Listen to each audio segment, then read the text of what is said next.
सुनते हैं कि इंद्र माताली से, जो उसका सारथी है, जो उसका ड्राइवर है, उससे बोला कि रथ लेकर चलो। उसने कहा अभी तो दिन पूरा चढ़ा हुआ है, मैं कैसे आऊं? उसने कहा देखने आओ कि युद्ध कितना सुंदर हो रहा है।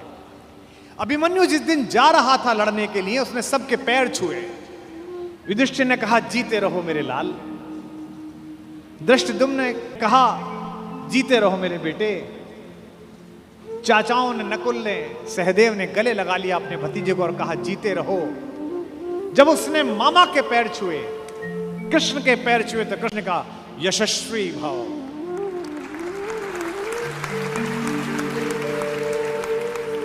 जब अभिमन्यु शिविर से बाहर निकला और कृष्ण देखने लगे, तो द्रौपदी ने कहा मेरा बेटा जीवन की सबसे बड़ी लड़ाई लड़ने के लिए जा रहा है कान्हा, सबने उसको जीते रहो का आशीर्वाद दिया, तुमने नहीं दिया। तुमने उससे यशस्वी भव का आशीर्वाद दिया, जीते रहो क्यों नहीं बोला? क्या तुम्हें युद्ध के परिणाम में कोई शंका है? तो कृष्ण ने जो बात कही वही जीवन के युद्ध में भरत वाक्य बनाना। माधव ने कहा कि कृष्णा मैं नहीं जानता कि आज के युद्ध का परिणाम क्या होगा, पर मैंने जो शिक्षा अपने भांजे को दी है, मैं ये दावे के साथ कह सकता हूं कि महाभारत के रण में जीते या हारे कोई भी, लेकिन सबसे बड़े और उज्जवल योद्धा के रूप में मेरे भांजे का नाम लिखा जाएगा, अभिमन्यु का नाम लिखा जाएगा। महाभारत में जब जब पढ़ता हूं, युद्ध का एक एक दिन बढ़ता चला जाता है और मुझे कृष्ण के ऊपर बेचैनी प्रारंभ हो जाती है।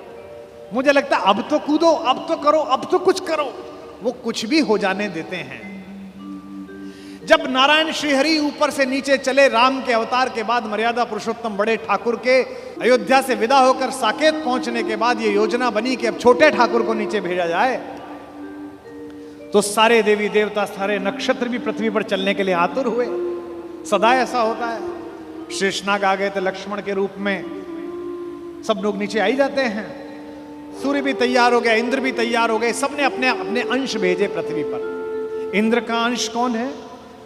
अर्जुन है। सूर्य का अंश कौन है? कर्ण है। एक देवता ऐसा था जिसने कहा जी मैं तो जा नहीं रहा, तो भगवान ने कहा अपने लड़के को भेज दे। उसने कहा मेरे को तो अपने लड़के से बहुत प्यार है, मैं तो भेजूंगा नहीं, और मैं इतने दिन दूर कैसे रहूंगा, मेरा बेटा तो इतना सुंदर है। वो देवता था चंद्रमा। इस चंद्रमा को शुरू से ही शिकायत रहती है।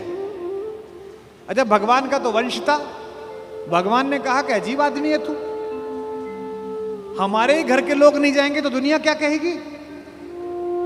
सूर्य अपना अंश भेज रहे हैं कर्ण के रूप में, इंद्र अपना बेटा भेज रहा है, अंजनी कुमार अपने दोनों बच्चे भेज रहे हैं नकुल सहदेव के रूप में, धर्मराज स्वयं उपस्थित हो रहे हैं युधिष्ठिर के रूप में, और तू नहीं चलेगा ना तेरा लड़का चलेगा।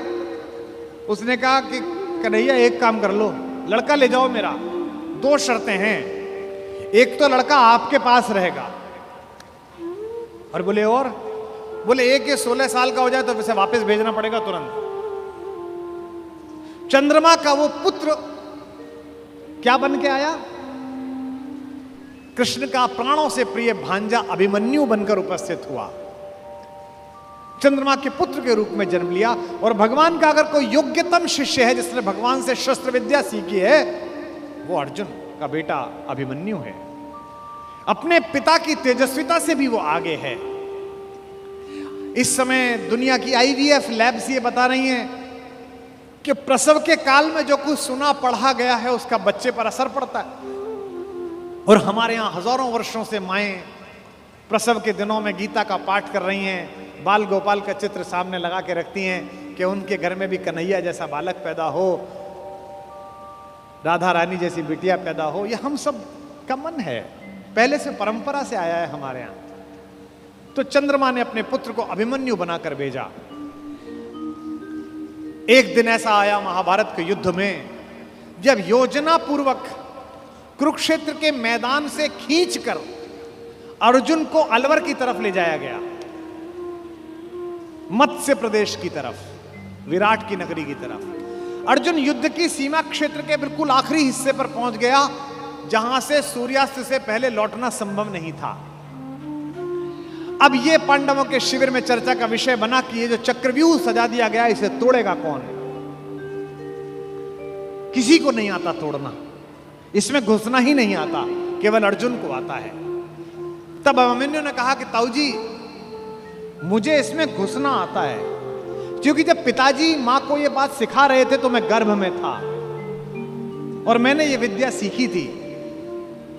तो बोले बेटा बहुत अच्छा है, फिर निकलना भी आता होगा? बोले नहीं, जब तक उन्होंने इससे बाहर आने का मार्ग बताया तोड़ने का, तब तक मां सो गई, तो मैं बाहर निकलने का नहीं सीख पाया।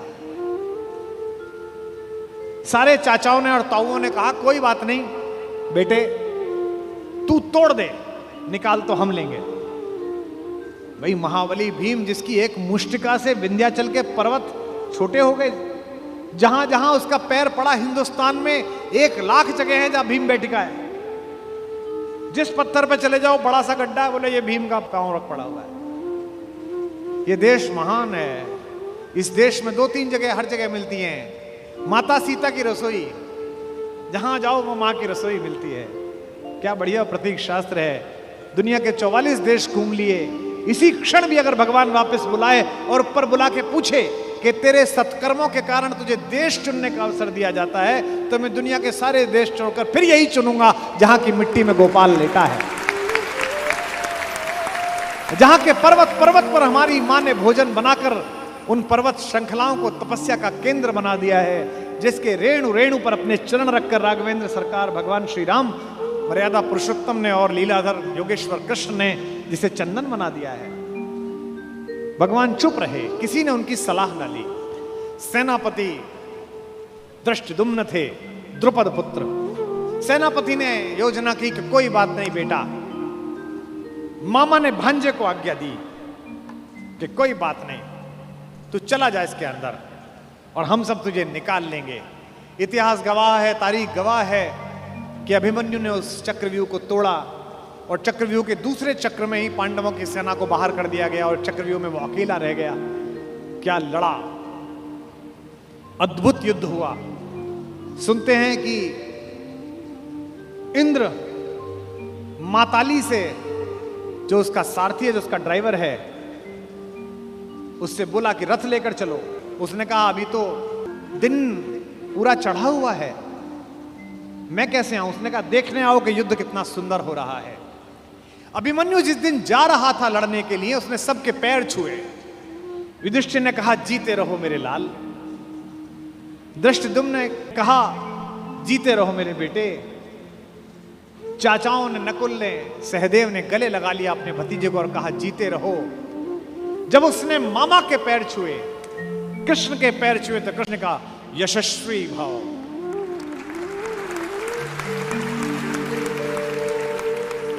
जब अभिमन्यु शिविर से बाहर निकला और कृष्ण